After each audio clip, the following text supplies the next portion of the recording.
नमस्कार, मी माणिक मुंडे। मराठा आरक्षणाच्या निकालावर मुख्यमंत्री काय म्हणाले, उपसमितीचे अध्यक्ष काय म्हणाले, फडणवीस काय म्हणाले, चंद्रकांत पाटील काय म्हणाले किंवा इतर मराठा नेते काय म्हणाले ते तुम्ही ऐकलं, पाहिलं। ज्याला कुणाला ऐकावं आपल्याला त्याचंच खरं वाटतंय। ठाकरे सरकार फडणवीसांच्या कृतीकडे बोट दाखवतंय, एवढं की ते स्वतः विसरून गेले की तेही त्याच सरकारचे 5 वर्ष भाग होते। पण यातले एकानेही कोर्टाने एक्झॅक्टली काय म्हटलेलं आहे ते सांगितलेलं नाही। जी काही मतं माहिती तुमच्यासमोर मांडली जाते ती त्यांच्या सोयीची मांडली जाते। त्यामुळेच कोर्टानं निकालपत्रात नेमकं काय म्हटलेलं आहे ते मी तुम्हाला सांगण्याचा प्रयत्न करणार आहे। 569 पानांचं निकालपत्र तुम्ही आमच्या वेबसाईटवर पाहू शकता, डाउनलोडही करू शकता, त्याची लिंक दिलेली आहे।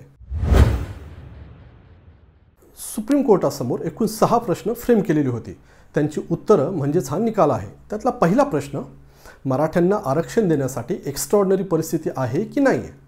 त्यावर कोर्ट असं म्हणालं, मराठा समाजाला 50% आरक्षणाची मर्यादा ओलांडून आरक्षण द्यावं अशी कुठलीच एक्स्ट्राऑर्डिनरी परिस्थिती नाही। एवढंच नाही तर SCBC ॲक्ट 2018 ज्याला आपण मराठा आरक्षण कायदा म्हणतो, तो घटनेच्या कलम 16 नुसार जे समानतेचं तत्व आहे त्याचा भंग करतं। एवढंच नाही तर कोर्ट पुढे असंही म्हणतं की कुठलीही असामान्य परिस्थिती नसताना 50%ची मर्यादा ओलांडणं हे घटनेच्या कलम 14 आणि 16चा भंग आहे। त्यामुळेच हा कायदा अल्ट्रा व्हायर्स म्हणजे शक्तिहीन ठरतो, घटनाबाह्य ठरतो।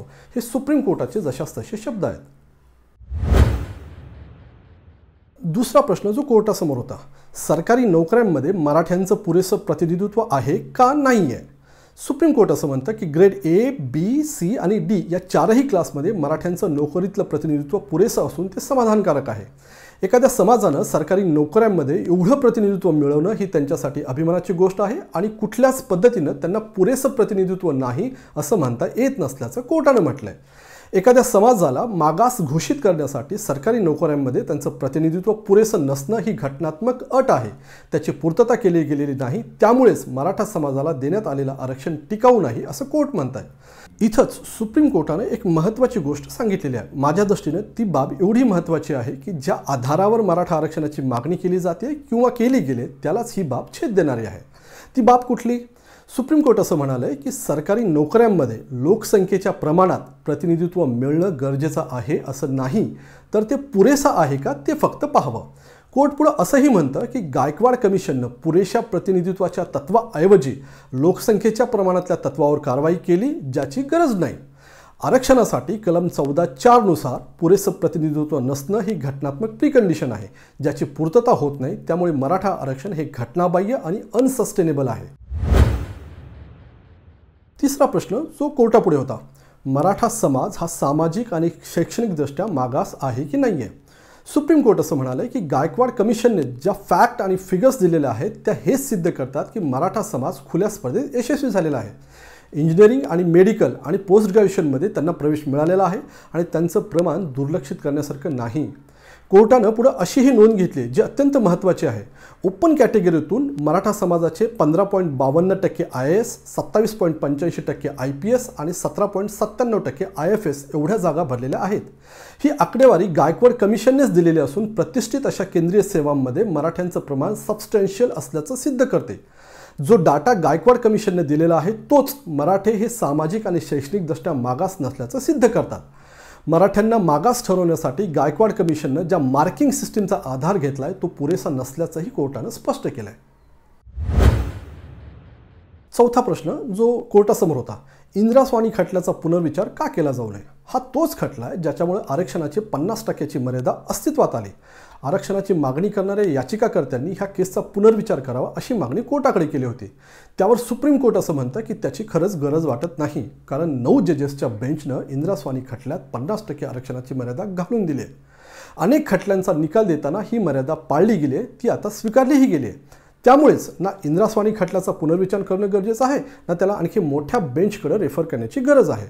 असाधारण स्थितीमध्ये ती मर्यादा ओलांडता येते, पण त्यासाठी प्रचंड जागरूक राहणं गरजेचं आहे। सुप्रीम कोर्टानं इथंच एक मत नोंदवलंय की 50%ची मर्यादा ओलांडणं हा स्लिपरी रोप आहे। प्रश्न 5वा ज्याच्यावर राज्यात खूप मतमतांतर आहेत, राज्यांना एखादी जात SCBCत मागास ठरवण्याचा अधिकार आहे की नाही आहे। सुप्रीम कोर्टानं 3 विरुद्ध 2 अशा मतांनी राज्यांना हा अधिकार नसल्याचं म्हटलंय। 102व्या घटनादुरुस्तीनंतर राज्यांना SEBC म्हणजे सामाजिक आणि शैक्षणिक मागास आयडेंटिफाय करण्याचा अधिकार नाही असं स्पष्ट म्हटलंय। कोर्ट असं म्हणतं की घटनेच्या कलम 338B आणि कलम 342 अ नुसार SEBCत कुणाला टाकायचं कुणाला काढायचं याचा अंतिम अधिकार हा राष्ट्रपतींकडे आहे। त्यात काही बदल करायचे असल्यास त्याचा अधिकार संसदेकडे आहे। राज्य त्यांच्याकडे अस्तित्वात असलेल्या यंत्रणेच्या माध्यमातून किंवा घटनात्मक कमिशनकडून राष्ट्रपतीला विनंती करू शकतात। 102वी घटनादुरुस्ती वैध असल्याचंही 5 जजेसच्या पीठानं एकमतानं सांगितलं आहे। एक गोष्ट इथं सांगितली पाहिजे, सुप्रीम कोर्टानं हे स्पष्ट सांगितलं आहे की SEBC वगळता कलम 15 आणि 16 अंतर्गत एखाद्या जातीला आरक्षण देण्याचा पूर्ण अधिकार राज्यांना आहे, पण SEBC वगळता। मराठा आरक्षणावर सुप्रीम कोर्टाचं मत जजेसच्या शब्दांमध्ये जशास तसं सांगण्याचा मी प्रयत्न केला आहे। मग यानंतर आता प्रश्न पडू शकतो की मराठा आरक्षणाचे सर्व दरवाजे आता बंद झालेत का? तर त्याचं उत्तर सोपं आहे, नाही। मराठा आरक्षणाचे दरवाजे बंद झालेले नाहीत। चंद्रकांत पाटील म्हणाले तसं तुम्ही रिव्ह्यू पिटिशन दाखल करू शकता। फडणवीस म्हणाले तसं तुम्ही परत मागास आयोग निर्माण करून राष्ट्रपतींना विनंती करू शकता। संसदेतल्या प्रक्रियेसाठी मुख्यमंत्री मोदींना हात जोडू शकतात। पण हे सगळं मी सांगतोय तेवढं सोपं आहे का? तर नक्कीच नाही। समजा रिव्ह्यू पिटिशनमध्ये राज्यांना कायदा बनवण्याचा अधिकार आहे असं जरी सांगितलं गेलं तरीसुद्धा तो कायदा वैध आहे की नाही हे ठरवण्याचा अधिकार सुप्रीम कोर्टाचाच आहे ना। फडणवीस म्हणाले तसा मागास आयोग निर्माण केला, त्यानं पुन्हा अहवाल दिला की मराठे मागास आहेत, तरीसुद्धा तो सुप्रीम कोर्टात वैध होईलच कशावरून? कारण 1 नाही 2 नाही तर 6 मागास आयोगांनी, ज्यातले 3 हे नॅशनल आहेत, त्यांनी मराठे मागास तर सोडाच ते प्रोग्रेसिव्ह असल्याचे अहवाल दिलेत। SEBC आरक्षणाचं तर सोडाच ते OBCतही बसू शकत नसल्याचं ह्याच आधीच्या आयोगाच्या अहवालांचं म्हणणं आहे। आता गायकवाड कमिशनच्या अहवालावर ज्या 5 मागण्या सुप्रीम कोर्टाकडे केलेल्या होत्या त्यातली एकही मागणी मान्य झालेली नाही। नवा आयोग अशा कुठल्या बाबी शोधून काढेल जे गायकवाड कमिशनला जमलं नाही? बरं, मुख्यमंत्र्यांनी मोदींना हात जोडले, त्यांनी संसदेत जसं राज्याला हवंय तसं सगळं करून दिलं, तरीसुद्धा त्याच्या विरोधात पुन्हा लोक कोर्टात जाणार, तिथं त्याची स्क्रुटनी होणार, त्यात मग पुन्हा हे कसं टिकणार? आपल्याकडे असाधारण स्थिती म्हटलं की सर्वांना मोर्चे घोषणा असं सगळं आठवतंय, जेव्हा की कोर्टाच्या ते खिसगिंतीतही नाही। त्यांच्या दृष्टीनं ते फक्त नोकरी धंद्यातली असाधारण स्थिती बघतायत आणि त्यात मराठ्यांना पुरेसं प्रतिनिधित्व असल्याचं गायकवाड कमिशनच्याच माहितीवर कोर्टानं म्हटलंय।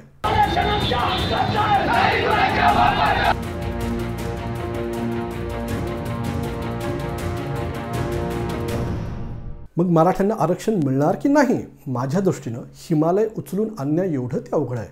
पण मग आता जे विरोधकांचं सुरू आहे किंवा जे सत्ताधारी सांगण्याचा प्रयत्न करतायत तर ते काय आहे? तर ते निव्वळ राजकारण आहे।